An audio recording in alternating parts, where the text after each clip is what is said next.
Salut tout le monde et bienvenue sur les ondes de IMFC Radio, le podcast édition du 3 juillet 2025. Un petit flash info de 10-15 minutes pour vous dire qu'est-ce qui se passe dans le monde du soccer ici à Montréal, qu'est-ce qui nous intéresse.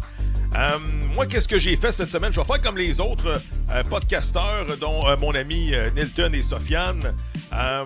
Squid Game. J'ai regardé Squid Game en fin de semaine. J'ai parti ça un vendredi soir à 10h, me suis couché à 4h du matin le samedi. C'est bon. C'est bon. Saison 3 est terminée.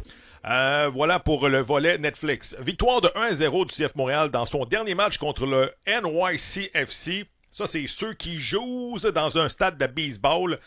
Parenthèse, ne manquez pas le podcast des Blue Jays demain avec Jérémy Filosa. Victoire de 1-0 du CF Montréal. But de Victor Loturi. Canadian!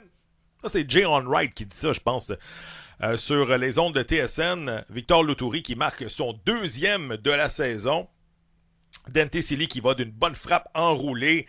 Un rebond, retour juteux du gardien et Victor Loturi qui en profite et qui marque son deuxième. Belle victoire, première victoire de la saison du CF Montréal à domicile dans notre forteresse ici, au stade Saputo. Non mais sérieusement, si CF Montréal ne gagnait pas ce match-là, mon tweet était prêt. C'était écrit forteresse en carton et tout ça. Bref, je ne l'ai pas publié. Ça va faire du bien. Et le CF Montréal qui va être à la recherche d'un deuxième gain consécutif en fin de semaine. C'est le CF contre le CF. Vous me suivez? En fin de semaine, samedi 5 juillet, là, comme vous voyez ici, là. Sur l'affiche Miami qui s'amène à Montréal. Messi s'en vient-tu? Ah, un instant. On ne sait pas encore. On ne sait pas encore si Messi va prendre l'avion. Demain, suivez les réseaux sociaux. Je pense que la Dispo Média de l'International de Miami est demain, je crois, vers 8h30 le matin.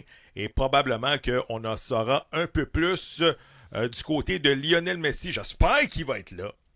Mais il faut dire qu'il a joué 4 matchs de haut niveau en 2 semaines. On va y revenir dans quelques instants. Donc, victoire de 1-0 contre le NYCFC. Transaction, encore une fois, CF Montréal contre Toronto FC. Tu sais, je travaille de nuit, je me lève, je regarde les réseaux sociaux vers 11h le matin. Transaction, encore une fois, Montréal contre TFC. Enfin, Bernard Deschi à Montréal. Non, c'est pas ça. Même si je pense que on serait meilleur avec lui. Hey, imagine le duo, la chimie Prince-Fédé 2.0. Moi, je dis oui.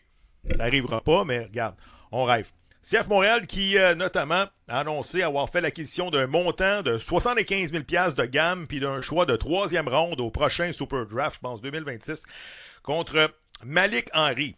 Je connais pas Malik Henry, je l'ai jamais vu jouer. C'est dommage, puisque je voyais déjà la promotion. Henry marque un but. Puis on lance des barres O-Henry sur le terrain au stade Saputo. Cobb Henry Rodriguez avec les Expos en 96. Bref, c'est pas arrivé. Coudon, Montréal, comme j'ai dit, danse toujours avec Toronto pour des trades. Ils s'aiment-tu ces deux organisations-là ou non, là? Ou c'est une relation un peu comme Thor puis son demi-frère Loki. Des fois, ils sont gentils, des fois, ils sont méchants. Je sais pas. Lionel Messi en fin de semaine à Montréal. Je sais que vous avez déboursé beaucoup d'argent pour voir la chèvre débarquer ici à Montréal, mais il me semble qu'il y a moins de magie que l'année passée. Faut dire que CF Montréal en arrache cette année. Messi qui sort d'une compétition qui a été ardue. 4 matchs en 2 semaines. Défaite cuisante contre ses anciens amis, le PSG, 4-0. Dans le stade de l'Atalanta, je crois, if I'm not abusing myself, si je ne m'abuse. Donc, est-ce qu'il va prendre l'avion? J'espère. J'espère que ça va être un des faits saillants ici de la saison. Ce serait dommage. Est-ce que ça sera la dernière visite de Messi potentiel à Montréal? Probablement. Lui qui n'a toujours pas de contrat avec l'International, avec un C pour la saison prochaine. Peut-être qu'il va quitter justement la MLS pour de bon. On ne sait pas. Mais ça serait le fun de voir justement Messi pour peut-être la dernière fois à Montréal. J'espère qu'il va prendre l'avion. J'espère qu'il va être correct. Même s'il n'est pas titulaire, embarqué à la 60e pour donner un anan à ses fans. Il va en avoir là, du chandail rose en fin de semaine. Là. aux abords du stade. Même, je pense, ceux qui n'ont pas de billets, ils vont essayer d'aller voir Messi. « Hey, j'ai vu Messi de loin avec mon Kodak! » Comme dirait Sylvain, notre ami Sylvain du restaurant Les Voltigeurs. « Hey, le Kodak! Hey, le Kodak! » Bon, à Lionel Messi à Montréal en fin de semaine, avec ses amis Luis Suarez et tout ça. Devrait se marquer beaucoup de buts en fin de semaine. Si Messi est là, devrait être un pique-nique à domicile. CF Montréal, je pense que Joel Waterman est encore suspendu en fin de semaine. Certains vont dire, tant mieux, anyway, il jouait pas bien. Jalen Neal n'est pas prêt, je crois. Fabian Herbers non plus. Dommage pour Giacomo Vrioni, toujours sur la touche. Je pense pas qu'il va être là. Sensiblement, ça va être probablement le même 11 partant que contre le NYCFC en fin de semaine dernière. Je pense que les Braden Craig vont avoir des départs. J'ai ici Bougaï, Campbell, Petrasso, Sidi Loturi, Piet, Pierce, Owosu, peut-être Jules-Anthony Vilsain, on verra. En tout cas, Jonathan Sirois, il est mieux déguisé ses gants parce que me semble que ça va être intéressant. J'ai intercepté justement un tweet de mon bon ami Franco Panizo qui suit les activités de l'Inter Miami, puis allez lire ses articles là, sur Twitter, c'est vraiment intéressant. Il mentionne que David Beckham, suite à la défaite là, contre le PSG, il a dit que David Beckham made clear Sunday he wants a different MLS. On sait que David Beckham est le propriétaire de l'International. Il a dit You do not want to sell all the time. You want to keep players and you want to have a league that goes on to be the one of the greatest in the game. Donc, vous pouvez aller lire l'article de Franco sur 442 Story. C'est vrai. Je pense que on l'a vu en fin de semaine. Je veux dire, Miami contre PSG, là, c'était plié après quoi, 45 minutes, 4-0. Miami n'a pas de show puck. Deux équipes complètement différentes. PSG, les champions d'Europe, ils vont probablement peut-être gagner. Ils vont peut-être gagner là, justement la Coupe du monde des clubs. Une équipe bien rodée. Mais on a vu la différence de talent. Et David Beckham a raison. Là. C'est quoi la prochaine étape pour la MLS? C'est pas moi, calique. Tu sais, j'ai lu beaucoup de blogs, j'ai regardé beaucoup de visionnements. Et il y a beaucoup de monde qui se pose la question, ça va ressembler à quoi ça, l'après-Messi? La MLS 3.0. Là. On s'en va vers la Coupe du monde, puis qui sera le poster boy de cette ligue-là? On ne sait pas. On ne sait pas. N'est-ce pas le temps de, justement, délier un peu les cordons et d'ouvrir et d'alléger quelques règlements? Gam, Tam, bonsoir, ils sont partis. On enlève les DP, on met un plancher salarial. Là, vous allez me dire, oui, la moitié des clubs vont fermer. Aucune idée. Mais Apple TV, sans Messi, pas sûr que ça fonctionne.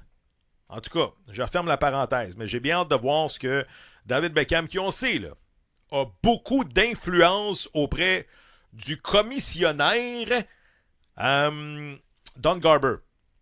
On s'en va où dans l'après-Messi? Ça, c'est une question que je vous pose. Vous pouvez répondre dans les commentaires.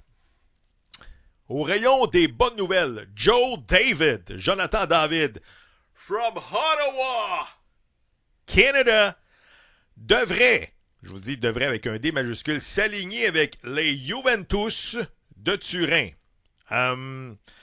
Il y a un examen médical qui s'en vient vendredi, donc ça c'est demain. Si tout va bien, Jonathan David devrait paraffer un contrat d'environ 4 ans avec, probablement la meilleure franchise du soccer en Italie. T'es donc bien mauvais de dire ça. Je le sais, je suis un fan de Napoli.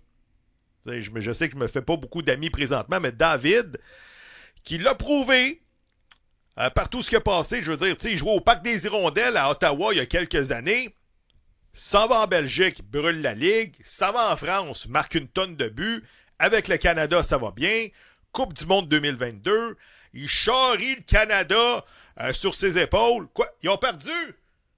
Ils ont perdu contre Guatemala? Ils ont perdu contre Guatemala. Aïe aïe. Je retire ce que je viens de dire. Non, Jonathan David qui... Son prochain step, on sait, il y avait plusieurs clubs qui étaient en discussion, dont je crois des clubs anglais, selon Matthew Shannedy. Donc, Jonathan David avec le Juventus, c'est une bonne nouvelle pour lui. Encore une fois, je crois que la Ligue italienne est un peu plus forte que la Ligue française, un peu plus relevée. Juventus, pas une grosse année l'année passée, donc ne devrait pas être impliqué dans 8 tableaux cette année. Combien il va gagner, on ne sait pas encore, mais il va être très bien entouré, là. C'est-à-dire, il y a des bons joueurs avec Juventus, Vlahovic, le Serbe, également Kolo Muani, le Français. Il va retrouver Weston McKennie, son ennemi juré de l'équipe américaine, également Timothée Way. Bref, ça va être intéressant. On va suivre le championnat un peu plus assidûment là, du côté de la Serie A. Oui, on va regarder Napoli également le dimanche, mais on va regarder également les prouesses de Joe David. Et je vous le dis, moi qui est abonné à la télé italienne, je vais vous rapporter qu'est-ce qui va se dire justement sur notre Canadian Joe David. Et le dernier point, Olger Escobar. Olger Escobar, qui est priorité justement du CF Montréal, la propriété du CF Montréal. C'est qui ça, Olger Escobar? Pour ceux qui ne savent pas, c'est un joueur du CF Montréal dont le club a fait son acquisition il y a quelques mois, je crois, du Revolution de Boston, de la Nouvelle-Angleterre, pour 125 000 $. Un jeune qui jouait, je pense, en MLS Next Pro. On s'est dit, écoute, donc, c'est quoi cette transaction-là? Pourquoi qu'on va chercher un bench warmer ou un gars qui joue pratiquement pas dans MLS Next Pro? C'est quoi le but? Ben, le but, c'est ça. Il y en a marqué un hier contre les États-Unis d'Amérique de mon oncle Donald dans une défaite du Guatemala, 2-1, je crois, contre les États-Unis. Escobar a marqué. Et, tu sais, je crois que Max Stroman a tweeté ça dernièrement. Escobar qui, avait de la difficulté, peut-être pas de la difficulté, mais le CF Montréal voulait être patient avec ce projet-là. Hey, la patience, là, m'emmener, calice, on peut s'arrêter, là. Fallait donc jouer, esti. On est dernier dans la ligue. Puis t'as marqué un but à la Gold Cup contre les États-Unis. T'attends quoi pour l'embarquer? J'espère qu'on parle de ça présentement d'un bureau. C'est la rue Sherbrooke, là. Lorsque Escobar revient à Montréal, on va dire, il va faire partie des 20 joueurs. Tranquillement, pas vite, on va lui donner une vingtaine de minutes en fin de match, là. Puis là, s'il fait bien, on va lui donner une demi. Puis s'il enchaîne les bons résultats, ben on va lui donner un essai avant Bryce Duke. Olger Escobar, qui, je crois, si je ne m'abuse, joue au milieu de terrain. Essaye les dons. T'as rien à perdre anyway cette année. Déjà la fin de l'émission. Va vite, hein? Pas de temps à perdre ici à IMFC Radio. C'est un feu roulant d'émotions et d'informations, des fois semi-vérifiées, mais au moins, j'espère que vous avez passé un bon moment en ma compagnie. Ici, Gavino Defalco qui vous dit bon match en fin de semaine contre l'International de Miami, en espérant que le GOAT va prendre l'avion. Puis pendant ce temps-là, je vais aller mettre des chapelets sur ma corde à linge pour que le CF Montréal puisse enfin gagner un deuxième match de suite cette année. Bon match! Salut tout le monde!